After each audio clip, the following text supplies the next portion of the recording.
Благодаря ви много, че дойдохте да посетим.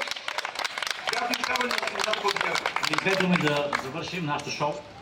Искам да изкажа своята гореща благодарност на всички литератори и музиканти, които за един ден само репетиция успяхме да направим това великолепно шоу.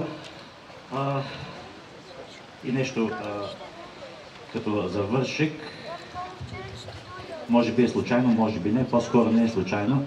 Точно на този ден, преди 42 години, беше моето последно излизане на сцена като бас-китарист на нашия състав от английска гимназия във Видин. И това е знамение, не е случайно. И първо 4 години съм учител и ми се изпълня моята мечта отново да бъда учител, след това да преподавам в страхотната немска езикова гимназия английски език. Втора мечта. Трета мечта е да свиря пред публика, както се случи днес.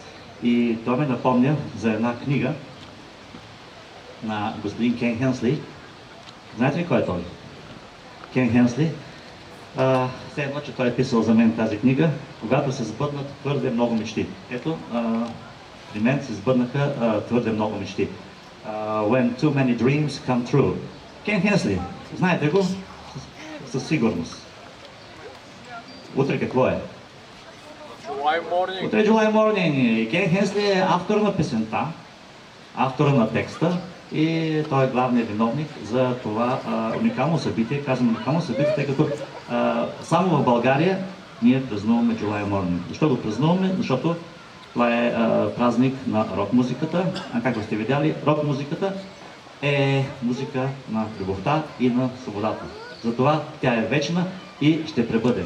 Много съм горд и щастлив, че бяхте част от нашата програма. Бъдете здрави и, както казва Рони Джеймс Дино, long live rock and roll!